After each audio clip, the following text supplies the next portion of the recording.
The night sky over the small desert town looked different that evening. Daniel had lived in this quiet place his whole life, working at the local observatory during the day and spending his nights reading books about space. He never imagined that one of those distant stars would bring a visitor directly to his backyard. It happened on a Tuesday. Daniel was getting ready for bed after a long shift. The summer heat was unbearable. Even at night, his small apartment felt like an oven, and the air conditioner had broken down 3 days ago. The repair guy said he would come next week, which felt like an eternity away. Daniel opened all the windows, hoping for even the smallest breeze. He changed into his lightest clothes and lay down on his bed. The cotton sheets felt warm against his skin. Within minutes, even those felt too hot. He kicked off the blanket, then the top sheet, still too warm. Finally, in frustration, he decided to sleep without any covering at all, wearing just his simple shorts. The cool air from the open window felt like a blessing against his overheated skin. What Daniel didn't know was that his telescope, the one he left pointing at the western sky, had picked up something unusual. A small craft, no bigger than a car, had entered Earth's atmosphere. It moved silently, using technology that made no sound and left no trail. The being inside was on a research mission, collecting data about this blue planet and its inhabitants. The craft landed softly in the empty lot behind Daniel's apartment building. The door opened with a quiet hiss, and out stepped Zara. She looked almost human, except for her skin, which had a slight silver shimmer under the moonlight.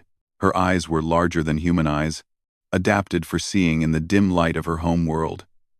She wore a suit that looked like it was made of liquid metal, constantly shifting and adjusting to her movements. Zara had been studying Earth from orbit for weeks. She had learned the language by listening to radio broadcasts. She had watched countless hours of television to understand human behavior, but nothing could fully prepare her for actual contact. Her mission was simple: observe a human in their natural habitat without being detected, collect biological data, and return to the ship before dawn. She approached the building carefully, using her scanner to detect life forms. The device showed her that most humans in the building were in a state of rest. Their body temperatures had dropped slightly, their heart rates were slow and steady. This was the perfect time for observation. Zara's scanner led her to a window on the second floor.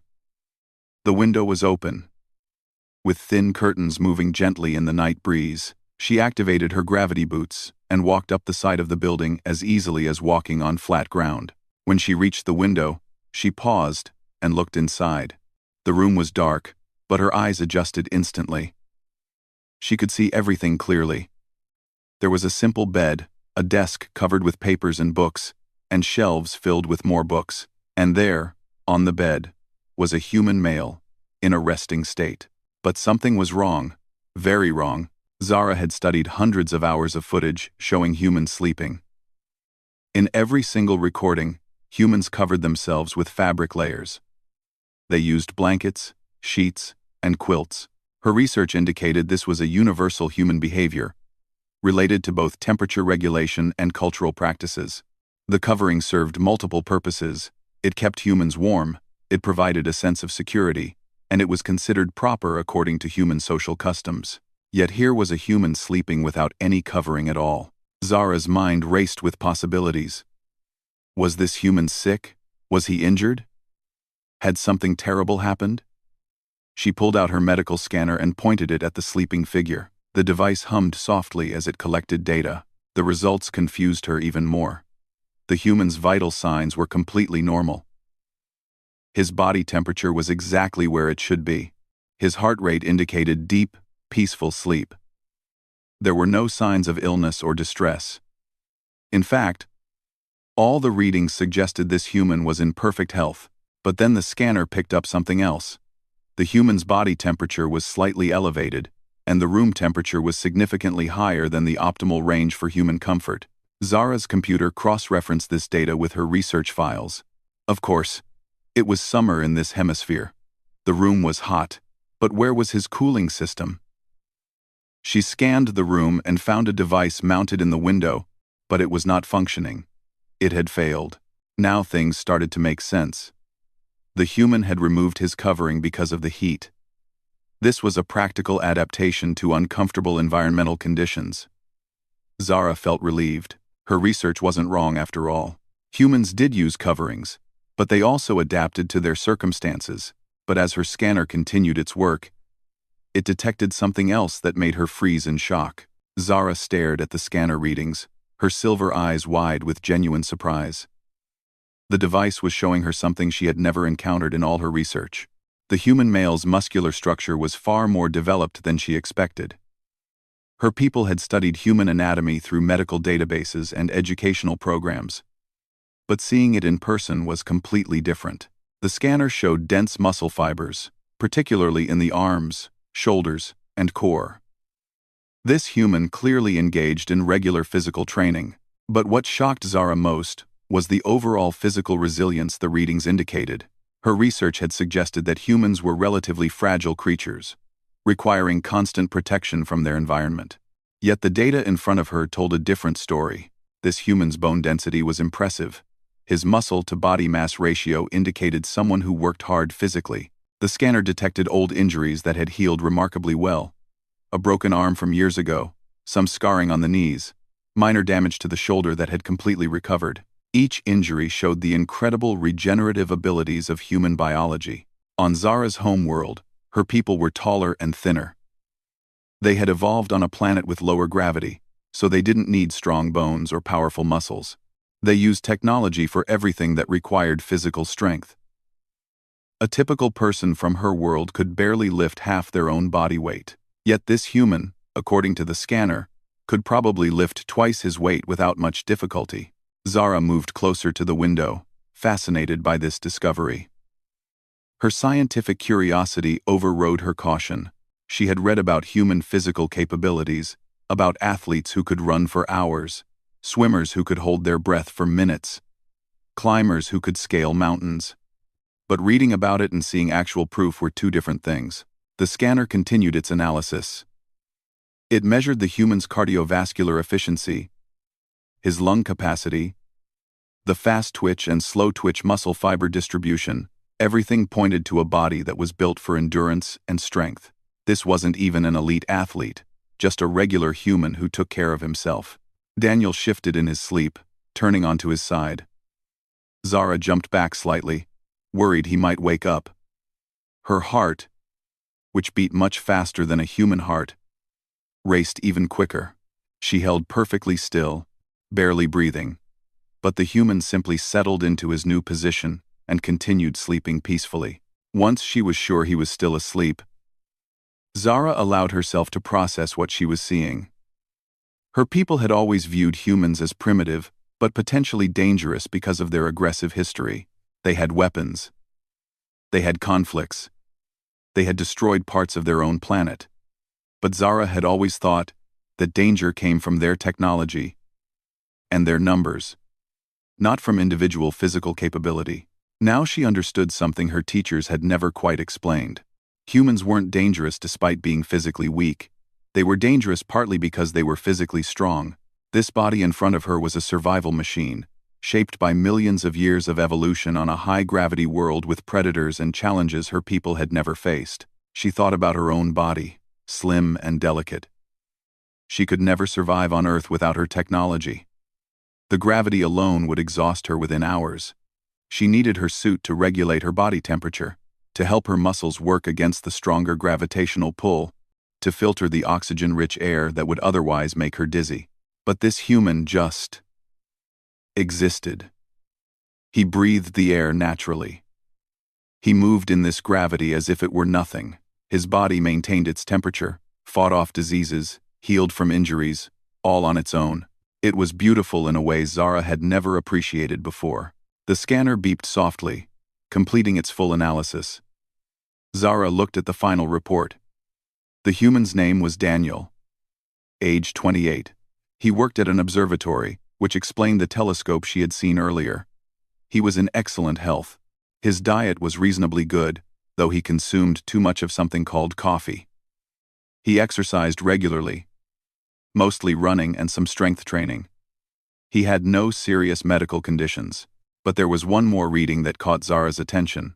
The scanner had detected unusual brain activity for someone who was asleep. Daniel was dreaming, and his dreams were vivid. The neural patterns suggested he was dreaming about space, about stars, about exploration. Zara felt a strange connection to this human she had never met. He looked up at the stars and wondered what was out there, never knowing that someone from out there was looking back at him. She wanted to learn more. Her mission parameters said she should observe from a distance and avoid direct contact. But she had so many questions. What made humans so physically resilient? How did they develop such strength on a planet that seemed relatively peaceful now? What drove someone like Daniel to study the stars every night? Zara made a decision. She would stay longer than planned. She would observe this human more carefully. Not just collect medical data, but try to understand what made humans so remarkable. Her people thought they were more advanced because they had better technology. But maybe advancement wasn't just about technology. Maybe there were other kinds of strength. As the night grew deeper, Zara continued her observations from outside the window. She had moved to a more comfortable position, sitting on the window ledge with her gravity boots keeping her securely in place, her suit adjusted to the temperature, keeping her comfortable despite the warm night air. She watched as Daniel's breathing patterns changed throughout his sleep cycle. The scanner showed her the different stages, from light sleep to deep sleep to the dream state and back again. Human sleep was fascinating. Her people didn't sleep the same way. They entered a rest state for a few hours each day, but it wasn't the same as this complete shutdown and restoration process. During one of his dreams, Daniel smiled slightly. Zara wondered what he was seeing in his mind. Was he exploring distant galaxies? Was he discovering new planets? The scanner couldn't tell her the content of dreams, only that they were happening. Then something unexpected occurred. A cat jumped through the open window, landing on the bed next to Daniel. Zara nearly fell off the ledge in surprise. She hadn't detected any other life forms in the room. The cat, a large orange creature with green eyes, looked directly at Zara and meowed softly. For a terrifying moment, Zara thought the animal would wake Daniel. But instead, the cat simply curled up at the foot of the bed and went to sleep. Daniel, still sleeping, unconsciously adjusted his position slightly but didn't wake up. Zara had read about cats. Humans kept them as companions, along with dogs and various other creatures. It seemed strange to her. Why would an intelligent species invite other animals into their living spaces? But as she watched the cat settle comfortably next to Daniel, she began to understand. It wasn't about logic. It was about connection, companionship, the basic need for living things to not be alone. Her own people didn't have pets. They had mostly eliminated other animal species from their world, creating artificial habitats for the few that remained for study purposes. Everything was controlled, organized, efficient. But watching this simple scene of a human and his cat sleeping peacefully together, Zara felt like her people had lost something important along the way. The hours passed slowly. Zara took detailed notes on everything she observed. She recorded the room temperature changes as the night progressed. She noted how Daniel's body automatically adjusted, how he shifted positions to find cooler spots on the bed. She documented the cat's behavior, how it moved closer to Daniel as the temperature dropped slightly in the early morning hours. Around 3 a.m, Daniel had a moment of partial wakefulness. He reached down without opening his eyes and petted the cat, who purred in response. Then he settled back into deep sleep. The whole interaction took less than 30 seconds, but it revealed something profound to Zara. Even in sleep, humans maintained awareness of their surroundings and their companions. Zara checked her ship's clock. She had been observing for over 4 hours.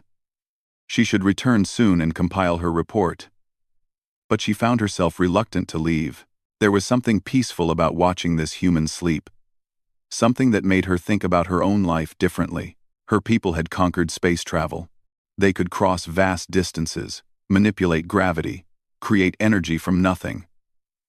But could they do what this human did? Could they simply exist in harmony with their environment, strong and resilient without constant technological support? She thought about her own apartment back on the ship.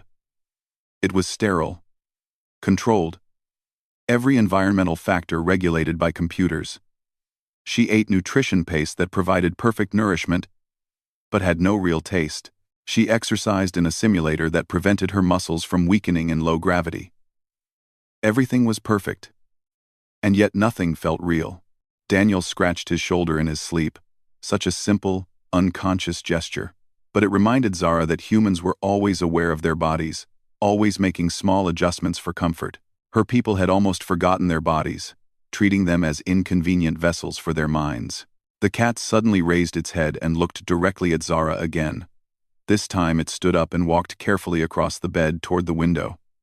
Zara held her breath. The cat came right up to her, separated only by the thin curtain. It sniffed the air, clearly sensing that something was different. Something was not quite right. For a long moment, cat and alien stared at each other. Then, the cat did something unexpected. It rubbed its head against the window frame, marking it with scent, and returned to its spot on the bed. It was as if the cat had acknowledged Zara's presence and decided she wasn't a threat. Zara smiled, an expression she had learned from watching human videos. Animals had good instincts. If the cat accepted her presence, maybe she wasn't doing anything wrong by being here. As the first hints of dawn began to color the eastern sky, Zara knew she had to leave soon. Daniel would wake up in another hour or so. She couldn't risk being seen, but she had learned so much during this observation. She had learned that strength wasn't just about muscles and bones, it was about adaptation, resilience, the ability to exist comfortably in your own body without constant technological intervention. The sky was turning from black to deep blue when Zara finally prepared to leave. She took one last scan of Daniel, wanting to make sure she had all the data she needed. The scanner showed her something new that she hadn't noticed before. On the desk, there were notebooks filled with handwritten observations about the stars.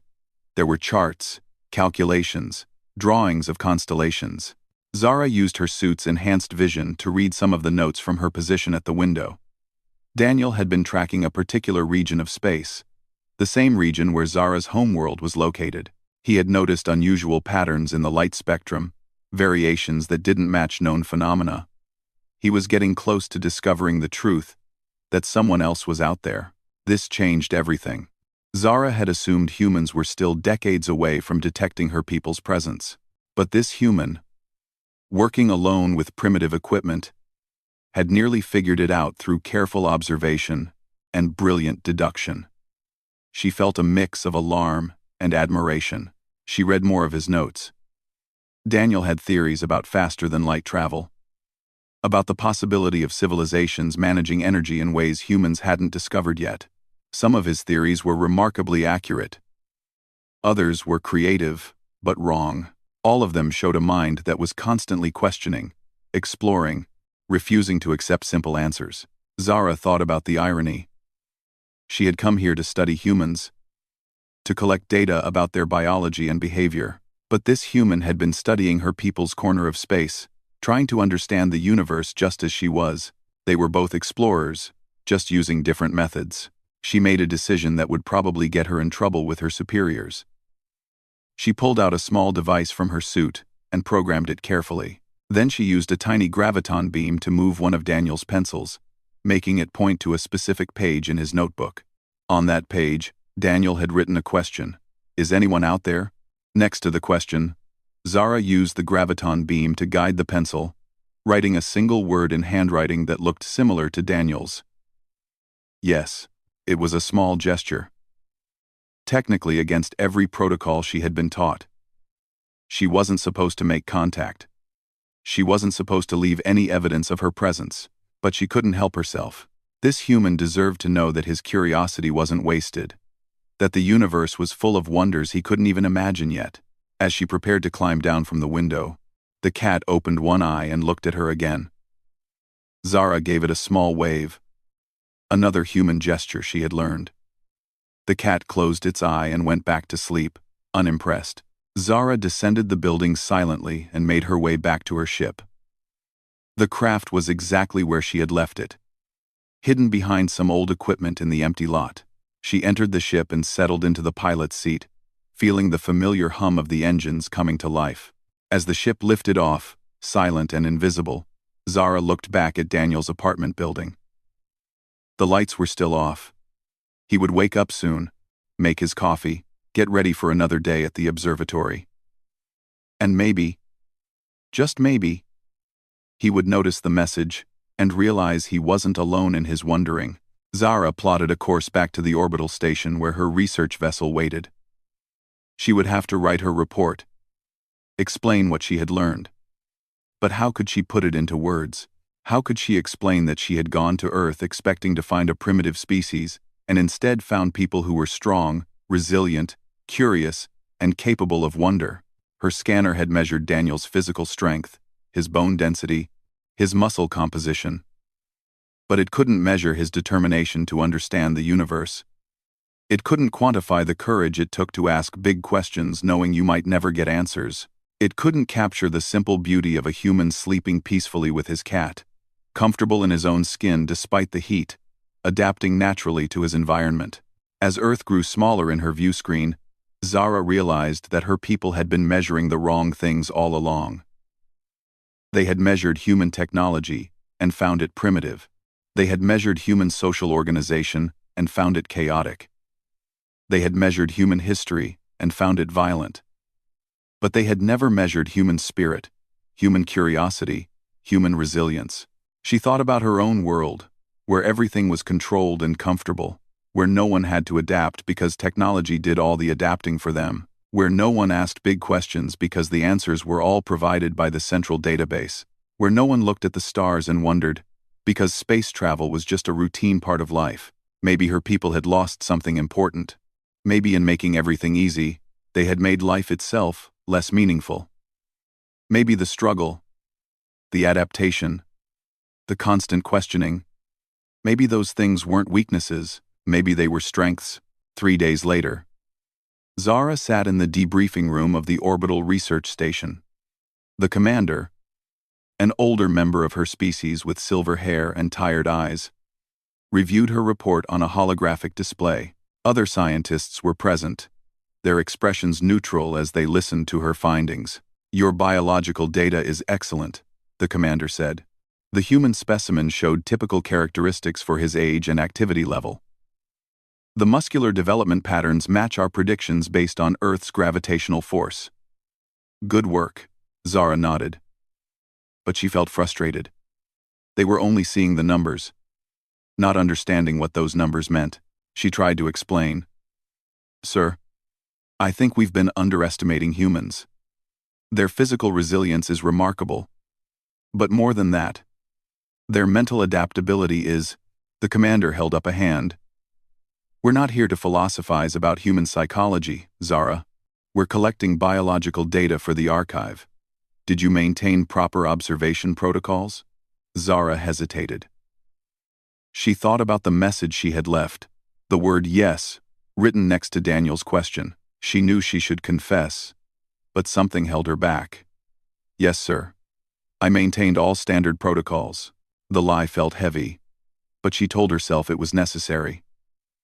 If they knew what she had done, they would likely recall her from the project. They might even send someone to Earth to remove the evidence, to erase that simple message of hope she had left behind. The debriefing continued for another hour. They discussed her observations about human sleep patterns, dietary habits, the role of companion animals. Everything was reduced to data points and statistics. No one seemed interested in the bigger picture, in what it all meant. Finally, the meeting ended.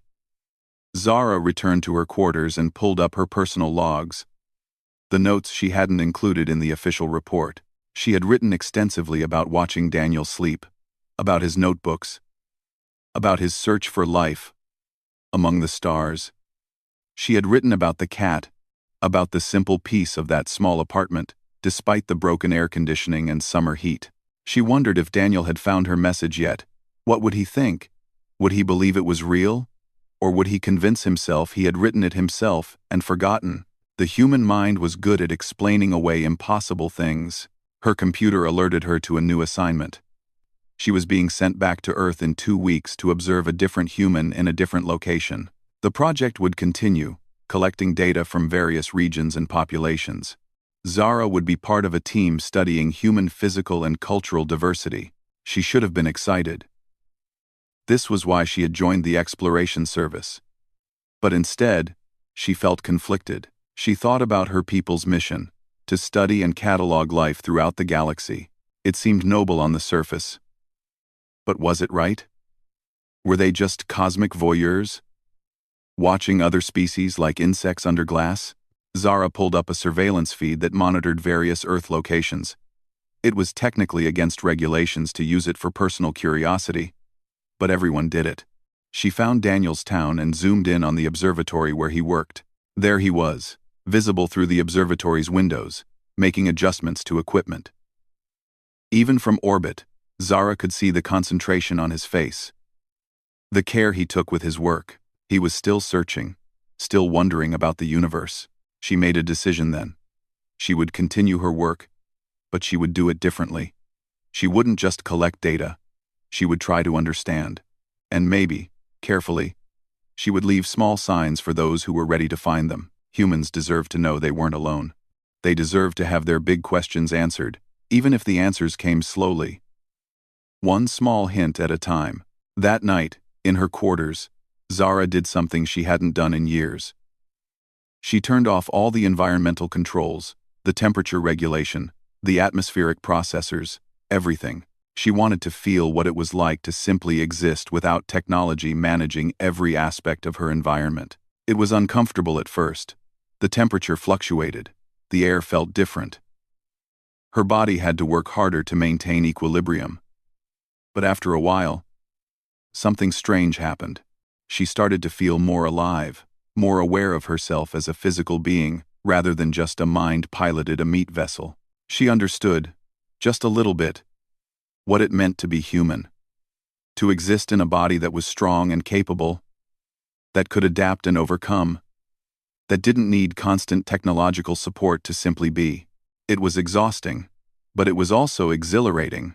Zara thought about Daniel sleeping in his hot apartment, his body naturally regulating its temperature, his muscles relaxed but ready to respond if needed. She thought about the billions of humans on Earth, each one a small miracle of biological engineering, shaped by millions of years of evolution to be survivors. Her people had conquered the stars with technology. But humans had conquered their world with nothing but their bodies and minds. Both were impressive, just in different ways. As she lay in her bed, feeling her quarters slowly return to a comfortable temperature through her body's own adjustments rather than through technology, Zara smiled. She had gone to Earth to study an alien species and ended up learning about herself instead. Somewhere down on that blue planet, Daniel was probably looking through his telescope again, searching the stars for answers. And now, thanks to one small word written in a notebook, he knew the truth. Someone was looking back. Someone was listening. The universe wasn't empty. It was full of life. Full of other beings who wondered and questioned and searched for meaning. Zara closed her eyes and let herself drift into the rest state her people used instead of sleep. Tomorrow she would wake up and continue her work. She would observe more humans, collect more data, file more reports. But she would also carry with her the memory of one night watching one human sleep, and the profound realization that strength comes in many forms. Sometimes it's in the muscles and bones. Sometimes it's in the questions we ask. Sometimes it's in the simple courage to exist authentically, without pretense or excessive protection, comfortable in your own skin under the vast and mysterious universe. And maybe, just maybe, that was the most important discovery of all.